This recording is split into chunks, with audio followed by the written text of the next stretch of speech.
Hello दोस्तों, कैसे हैं? आशा करते हैं आप सब ठीक होंगे। तो आज की कहानी है मेरी माँ। सुनिए, एक माँ बेटी के बीच अटूट रिश्तों की कहानी। ये कहानी बहुत अच्छी होने वाली है, तो दोस्तों ये कहानी अंत तक सुने।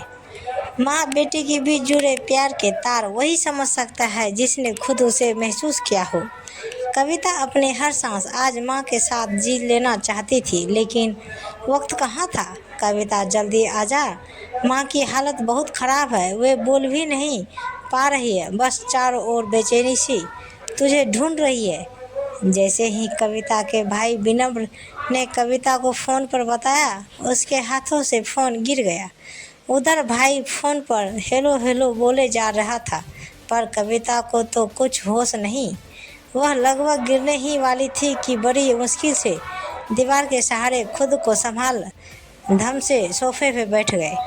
आंखों से अश्रुधारा गालों पर उस नदी की तरह बहने लगी, जैसे बारिश में नदी अपने रौद्र रूप में बहती है।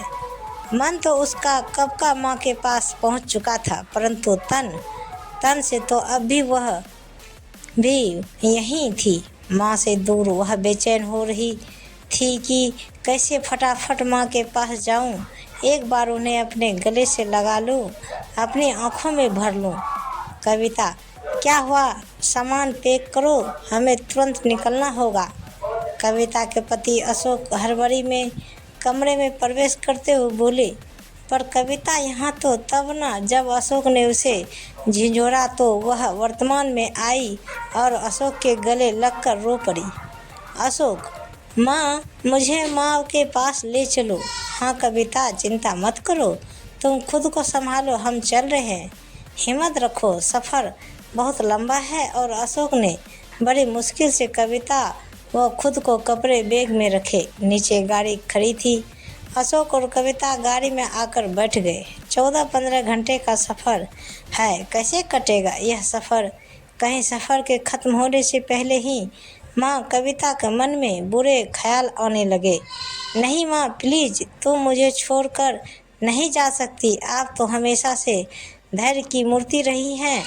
माँ की अशोक बहुत पसंद थे। बस इस बात का मलाल था कि कविता शादी कर इतनी दूर दूसरे शहर में चली जाएगी कि देखने को आंखें तरस जाएगी। कभी कभी वे कविता से कहती भी, बेटा डर लगता है, कहीं ये आंखें तुझे देखे बिना ही न बंद हो जाए। कविता इस बात पर माँ से रूठ जाती तो माँ उसे मनाते हुए कहती, अरे बेटा, मौत से कह दूंगी मेरी लाडो को देखे बिना मैं ना जाने वाली। कविता डर गई, कहीं उसकी माँ का डर सही न हो जाए।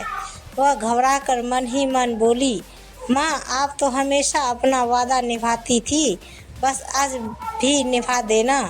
कविता ख्यालों में माँ से एक बात कर रही थी, बचपन में मैं किसी काम में कितनी देर लगा दूँ, तू आराम से मेरा इंतज़ार करती, कभी तुझे गुस्सा करते नहीं देखा।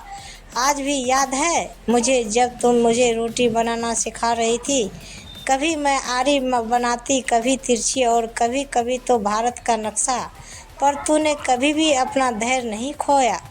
उतने ही प्यार और धैर्य से मुझे रोटी गोल बनाना सिखाया, तो इतने प्यार से मेरी चोटी बनाती। और मैं तो पसंद नहीं आती, मैं हर बार तेरी बनाई चोटी खोल देती, पर तू अपना धीरज ना खोती और इतने ही प्यार से दोबारा से चोटी बनाती। पता नहीं कहाँ से इतना धीरज था।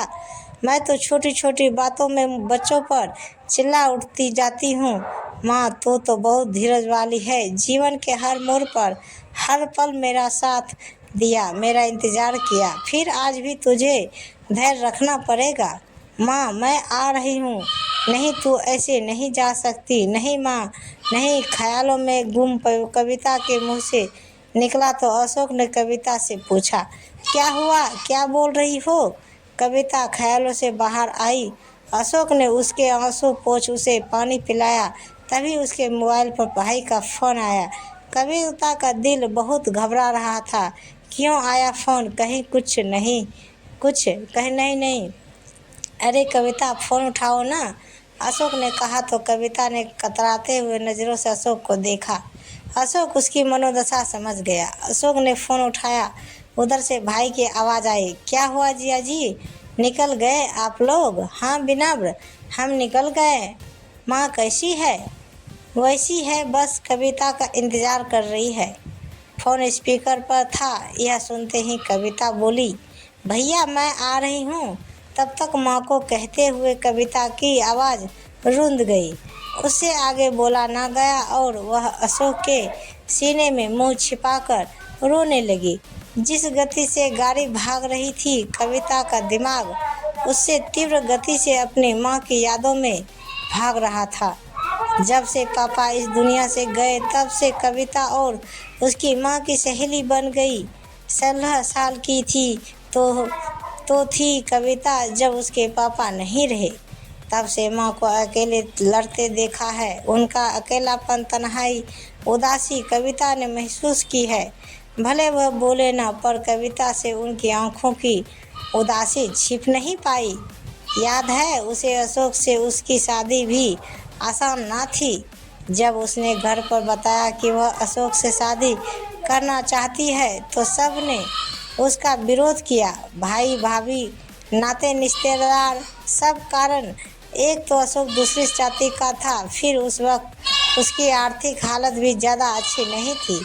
पर कविता जाति धर्म के बंधन को नहीं मानती थी।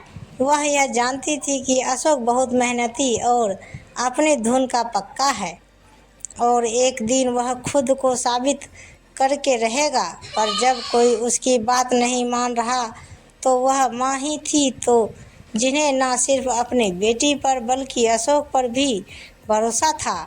वे जानती थी कि उनकी बेटी कभी कोई गलत निर्णय नहीं लेगी। उन्हें अपने दिए संस्कारों पर ज़्यादा भरोसा था, या कविता कहना मुश्किल था। और उन्होंने सबको अपना निर्णय सुना दिया कि कविता की शादी अशोक से ही होगी। माँ अपनी बेटी के निर्णय के समर्थन में सबके सामने चट्टान की भांति खड़ी थी, पर बाहर दिखती इस चट्टान का भीतर का डर सिर्फ कविता ने देखा था। याद है शादी से पहले माँ ने अपना डर अशोक के सामने जाहिर किया। बेटा, इसके पिता की को गए कितने बरस हो गए, तब से अकेले संभाला है सब कुछ। एक अकेली औरत के हर निर्णय को समाज न कि ही कभी गंभीर लेता, बल्कि उसे गलत साबित करने का मौका ढूंढता है। कहीं मेरे इस निर्णय को? माँ अशोक के सामने हाथ जोड़े खड़ी थी। कविता माँ की हालत देखकर अपने निर्णय पर सोचने लगी कि कहीं वह कुछ गलत तो नहीं कर रही है। पर उस वक्त अशोक ने माँ को यकीन दिलाया कि वह उसके भरोसे के लायक बनकर दिखाएगा, और वह माँ का ही विश्वास था जिस अशोक को कोई अपनाने को तैयार ना था। आज नाते रिश्तेदारों में उसका कितना सम्मान है। गाड़ी अपनी गति से भाग रही थी। वैसे तो लंबे सफ़र पर कविता को नींद आते देर नहीं लगती, पर आज उसकी आंखें कैसे बंद होती जब तक वह अपने माँ को ना देख ले। अशोक ने कविता के चेहरे पर बिखरे बालों को सही किया और उसके कंधे पे हाथ रख उसे हौसला दिया। इधर कविता अब भी अपने ख्यालों में ही गुम थी। शादी के बाद शुरू में तो नियमित रूप से माँ के पास महीना बिताकर आती, पर जैसे जैसे बच्चे बड़े हुए, जिम्मेदारी बढ़ी, माँ के पास जाना कम हो गया। माँ कितनी बार उल्हाना देती, तेरे पास तो अब मेरे लिए समय नहीं, तू अपने बच्चों में व्यस्त हो गई, पर मैं किसके पास जाऊँ? माँ ने अनुरोध करने पर 2-4 दिन बिताकर आती। कई बार लगता भी जिस माँ ने हमारे लिए सारी ज़िंदगी गुजार दी, उसके साथ रहने को 2 दिन का भी समय नहीं है। पर जिम्मेदारियों के आगे वह मन महसूस कर रह जाती है।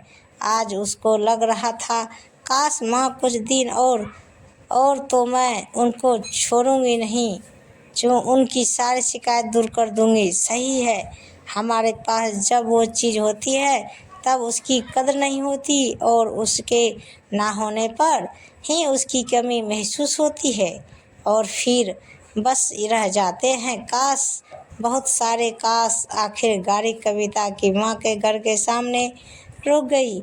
एक अजीब सा सन्नाटा दिख रहा था। आज यह कविता के मन में बुरे ख्याल आ रहे थे। कहीं माँ ने धीरज तो नहीं खो दिया? नहीं माँ, तुम ऐसे नहीं जा सकती। और कविता गाड़ी का दरवाज़ा खोल माँ के पास भागी। अंदर माँ पलंग पर लेटी है। कविता माँ के पास जाकर उनसे लिपट गई। माँ देखो, मैं आ गई माँ। माँ ने धीरे से आंखें खोली। आ गई बेटा, बड़ी देर लगा दी। बहुत इंतज़ार करवाया पर अब और धीरज नहीं रख सकती। नहीं माँ, बस कुछ देर और दोनों माँ बेटी गले लगाकर रोती रही। कविता मन ही मन सोच रही थी, सच माँ तो माँ है। आज भी उन्होंने अपनी बेटी के लिए आखिर धीरज रख ही लिया। पर कब तक? दोस्तों, कहानी यहीं समाप्त होती है। दोस्तों, ये ज्ञानवर्धक कहानी आप सबको कैसी लगी?